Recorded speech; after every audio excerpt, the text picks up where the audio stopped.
Pelestarian Keanekaragaman Hayati. Judulnya agak panjang nih. Sudah kita bisa singkat ya. Pelestarian Keanekaragaman Hayati. Kita singkat aja satu kata. Ini. Konservasi. Asal katanya dari conserve. Conserve itu artinya apa? Menjaga kan? Melindungi. Jadi, sekarang kita lihat ya. Apa sih gunanya kita memelihara atau menjaga hewan-hewan yang sudah hampir punah? Kenapa kita lebih peduli badak Jawa dibanding orang-orang di Banten atau di Taman Nasional Ujung Kulon yang lagi kelaparan? Kenapa kita lebih peduli tentang jalak Bali yang tinggal 300 pasang di alam dibandingkan dengan orang-orang misalnya lumpur lapindo yang dekat di daerah Sidoarjo, Jawa Timur. Kenapa kita lebih peduli pada hewan-hewan tersebut? Kenapa organisasi internasional seperti ini, WWF, tahu kan lambangnya panda nih, atau The Nature Conservation, TNC, atau apalagi organisasi lainnya, misalnya ini yang terkenal juga Conservation International, CI. Itu peduli pada konservasi hewan-hewan yang sudah hampir punah. Karena jawabannya simpel. Kita tidak tahu guna dari hewan-hewan yang, misalnya hewan-hewan yang langka atau hampir punah ini, kita tidak tahu gunanya ini di masa depan. Mungkin mereka bisa berguna untuk obat, atau mungkin mereka juga berguna untuk predator suatu hama, atau jika mereka punah, maka hewan lain juga ikut punah. Jadi nama nama kerennya nih, ini adalah key species. Spesies kunci. Satu ini punah, yang lain punah. Contohnya adalah pohon yang namanya ini ficus. Pohon ficus itu kalau kita lihat di hutan itu ada pohon yang di batangnya itu buahnya itu tumbuh di batang-batangnya. Jadi ini atasnya biasalah seperti pohon, namanya juga pohon ya ada daunnya.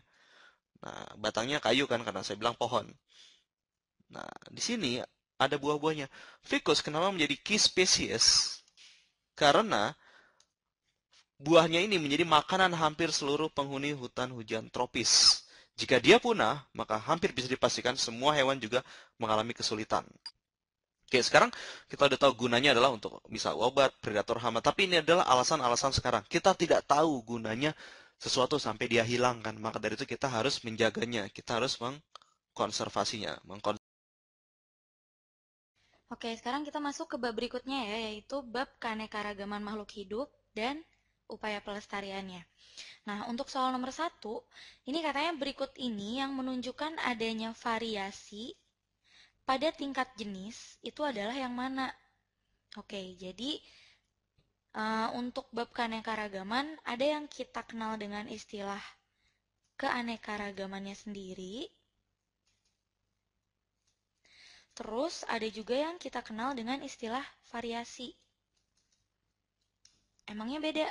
Nah, ternyata keanekaragaman sama variasi itu nggak bisa kita samain. Kenapa? Nah, sekarang saya bakal jelasin. Jadi, kalau keanekaragaman makhluk hidup itu kebagi jadi 3. Yang pertama, ada yang namanya keanekaragaman gen. Terus yang kedua, ada yang namanya keanekaragaman jenis atau keanekaragaman spesies. Dan yang terakhir, ada yang namanya keanekaragaman ekosistem. Penjelasannya gimana nih untuk masing-masing? Kalau keanekaragaman gen, ini dari namanya aja kita udah bisa nebak ya. Kalau keanekaragaman atau perbedaannya itu ada pada tingkat genetik.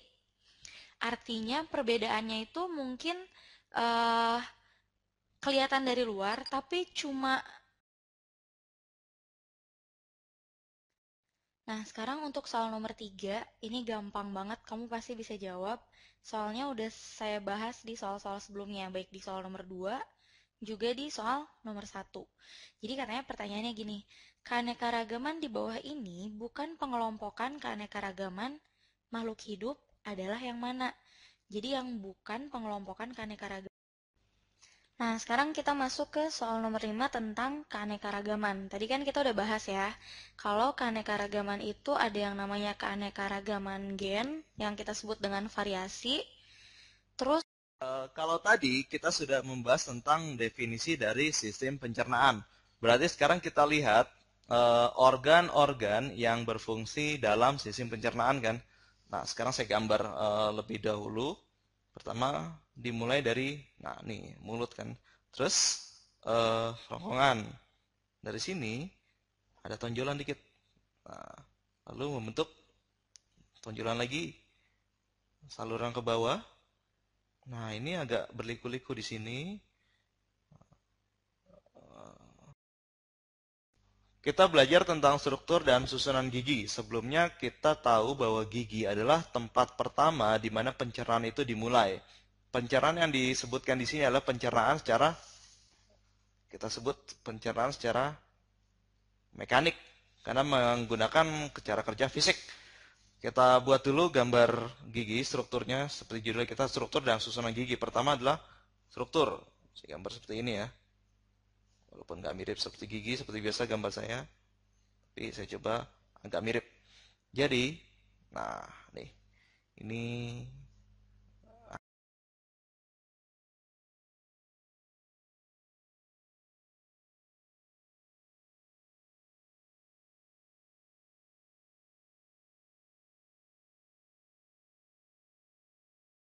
sekarang kita belajar tentang nutrisi yang dibutuhkan dalam tubuh. Oke, sekarang kita belajar rumus-rumus untuk energi listrik. Nah, gampang nih sebenarnya. Tadi kita baru aja dapat rumus baru ya. E itu sama dengan V kali Q ya. Oke, kita pakai Q besar aja. E sama dengan V kali I. Nah, ini bisa kita hubungkan dengan rumus-rumus yang lain. Di awal banget, kita udah ngedefinisiin bahwa arus itu sama dengan Q per T ya. Arus itu adalah jumlah muatan per satuan waktu. Ya, jangan lupa, konsepnya gampang banget. Yang namanya juga arus. Kalau ada arus, itu ada muatan yang lewat. Nah, berarti kalau jumlah muatan yang lewat per satuan waktu, nah itulah arus. Makanya rumusnya I sama dengan Q per T. Ya udah, berikutnya apa lagi? Hukum Ohm, masih ingat? R sama dengan? Iya, V per I gitu ya. Oke, udah dari tiga rumus ini kita bisa bikin macam-macam. Jangan lupa, ini bisa kita ubah dalam bentuk V sama dengan E per Q ya. Oke, kemudian ini juga bisa kita ubah dalam bentuk apa? Iya, Q sama dengan I kali T. Ini bisa kita ubah dalam bentuk V sama dengan I kali R. Atau I sama dengan V per R. Ya, macam-macam cara mengubahnya. Nah, berarti rumus ini E sama dengan Q kali V bisa kita ganti dong. Coba Q-nya itu kita ganti jadi I kali T. Ya, ini kan Q ya. Oke, mari kita ganti Q-nya dengan I kali T. Eits, dapat rumus baru. V kali I kali T. Nah, inilah rumus barunya, gitu ya. Oke, kemudian apa lagi? Misalkan, kan kita udah dapat V kali I kali T. Coba, misalkan V-nya kita ganti. Kita ganti dengan apa? Ganti dengan ini. Ya, jadinya I kali R. Wait, dapat rumus baru lagi. Berarti kita dapat E sama dengan I kali I itu apa? I kuadrat. I kuadrat kali R kali T. Gitu ya. Nih, rumus baru nih. Oke? Ya, ini kadang-kadang dihafalin dengan cara irit atau apalah macam-macam. Oke, tapi nggak perlu sebenarnya ngafalin dengan cara kayak gitu. Pokoknya konsepnya, kalau kamu udah ngerti ini, udah ngerti ini, udah ngerti ini, tinggal diturunin doang deh, gampang ya nggak? Tinggal nurunin ini, oke jadi. Diturunin dikit jadi ini. Terus kita bisa ubah lagi. Ya, gimana ngubahnya? Nih, tadi kan V kali I kali T ya. Berarti I-nya bisa kita ganti dengan ini ya nggak? Iya, coba kita ganti I-nya dengan V per R. V per R. Maka kita dapat rumus apa? Oke, E sama dengan V kali V berapa? V kuadrat per R kali T. Gitu kan? Ya udah deh, berarti kita dapat nih rumus-rumus energi listrik nih. Banyak ya rumusnya. Satu, dua, tiga. Tapi nggak usah dihafalin. tinggal utak-utik dikit, dapat. Utak-utik dikit, dapat gitu. Jadi jangan anggap bahwa rumusnya jadi banyak ya. Sebenarnya intinya cuma dari satu, dua, tiga. Dan ketiganya ini jangan terlalu dihafalin, ingat konsepnya. Bahwa arus itu adalah muatan persatuan waktu. Kemudian ini, bahwa tegangan dan arus itu berbanding lurus gitu ya. Kemudian ini apa? Iya, bahwa energi, lebih tepat di sini ya, bahwa potensial itu adalah jumlah energi yang dibutuhkan untuk apa? Untuk meloncatkan satu muatan gitu. Oke? Ya udah, itulah rumus-rumus dari energi listrik. Gitu aja ya. Nah, sekarang bersama Bang Joni lagi nih ke subbab lah ya, subbab ini istilahnya. Subbab perbandingan dan bentuk-bentuk pecahan.